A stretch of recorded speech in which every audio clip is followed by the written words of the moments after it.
పేదోడికి ఇంత మంచి చేసినా మనం ఇంత చెప్పాలి, చెప్పడం కూడా తప్పులేదంట నేను. ఎందుకంటే నాకెందుకో ఒక చాలా ఆవేదన కలిగించేటటువంటి అంశం ఏంటంటే, ఉచితాలు ఇచ్చేస్తున్నారు, మేపుతున్నారు, బద్దకస్తులు తయారు చేస్తున్నారు, ఇట్లాంటిది కోపం వస్తుంది నాకు విన్నప్పుడు.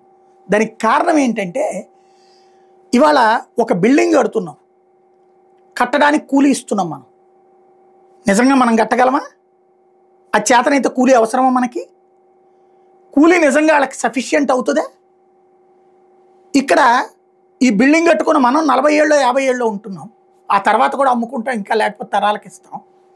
ఆ కూలీ ఇట్లాంటి 100 బిల్డింగులు కడతాడు, 500 బిల్డింగులు కడతాడు. కానీ ఈ కట్టేటప్పుడు ఈ సిమెంట్ ఇంపాక్ట్, ఈ శారీరక శ్రమ ఇంపాక్ట్ 40 ఏళ్ళకు వచ్చేటప్పటికి అతని శరీరంకి అస్వస్థతలు బిగినవుతాయి. 30 ఏళ్ళకే బిగినైపోతున్నాయి ఇప్పుడు. అట్లాగే 45 ఏళ్ళు వచ్చేటప్పటికి వాళ్ళ జీవితం ఏంటి? ఇంత శారీరక శ్రమ చేయలేక మద్యం సేవిస్తున్నాడు, ఆ తర్వాత అతను తొందరగా అనారోగ్యం పాలవుతాడు, ప్రాణాలు కోల్పోతున్నాడు.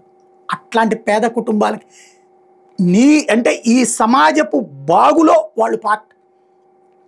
ఈ సమాజానికి వాళ్లే లేకపోతే కనుక ఎక్కడికి వెళ్ళి బతుకుతాం? మనం ఏం చేసుకు బతుకుతాం? రైతు కూలీ లేకపోతే వ్యవసాయం ఎవడు చేస్తాడు? భవన నిర్మాణ కార్మికులు లేకపోతే బిల్డింగ్ ఎట్ట కడతావు నువ్వు? ఏ పనికి కావాలన్నా వాళ్ళు కావాల్సిందే కదా. వాళ్ళకి ఇస్తున్నది నువ్వు చాలా ఎక్కువ అనుకుంటున్నావు, కరెక్టే నీ దృష్టిలో చూస్తే. కానీ వాళ్ళ దృష్టిలో చూడు, నువ్వు ఆ ప్లేస్లో ఉండి చూడు, నీకేం కనబడుతుంది అన్నటువంటిది. ఇది ఆలోచించట్లేదు. వాళ్ళకేదో మేపుతున్నారు, ఏం మేపడం కాదు, వాళ్ళ జీవితాన్ని త్యాగం చేస్తున్నారు సమాజం కోసం. పేదవాడి జీవిత త్యాగం మీద ఈ సమాజం బ్రతుకుతోంది. ఉన్నత మధ్యతరగతి వర్గాలు బ్రతుకుతున్నాయి. మన కష్టం మనము పడుతుంటాం, మన తిప్పలు మనము పడుతుంటాం. వాళ్ళ తిప్పలు కూడా ఇది గుర్తుపెట్టుకోవాలి. పేదరికం నుండి వచ్చినటువంటి వ్యక్తిగా నాకు తెలుసు ఆ అనుభవం. ఎంత కష్టపడుతుంటే ఏ జీవితాలు అయిపోయినాయి, ఏ సంపాదన, ఏం బ్రతుకులు. ఇది నేను బాధపడేటటువంటి అంశం. ఇదంతా ఎందుకు చెబుతున్నా అంటే, ఇప్పుడు జగను ఉచితాలు ఇచ్చాడు, ఆ తర్వాతన ఇళ్ళు ఇచ్చాడు, ఆ ఇళ్ళు ఆపేశారు, మధ్యలో ఆగిపోయినాయి. ఇప్పుడు వాడి బ్రతికేంటి? సొంత ఇల్లు ఉంటే కలో గంజో దాగి బ్రతకడం అనేటటువంటిది ఉంటుంది. అది నెంబర్ 1 ఓ తప్పు. నెంబర్ 2, ఆ 22A రద్దు చేసి ఎవరి ఇల్లు ఉంటే వాళ్ళదే, ఎవరి పొలం ఉంటే వాళ్ళదే, ఎవరి స్థలం ఉంటే వాళ్ళదే, 20 ఏళ్ళు పైబడి ఉంటాయని ఓ చట్టం తెచ్చాడు.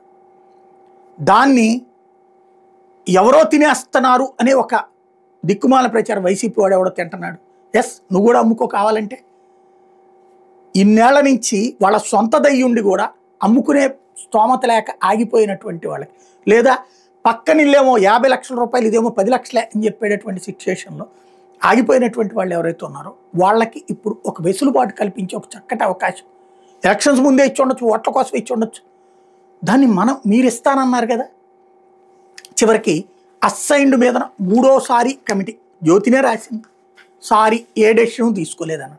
10 నెలల క్రితం మీడియా విపరీతమైన కసితో రగిలిపోయి పేదల మీద అసహ్యకరమైన వార్తలు రాసినటువంటి మీడియా పాపం వలన, ఆ మీడియా పాపపు ట్రాప్లో పడ్డటువంటి ప్రభుత్వం చేసినటువంటి ఈ పాపం ఇప్పటికైనా ముగించండి.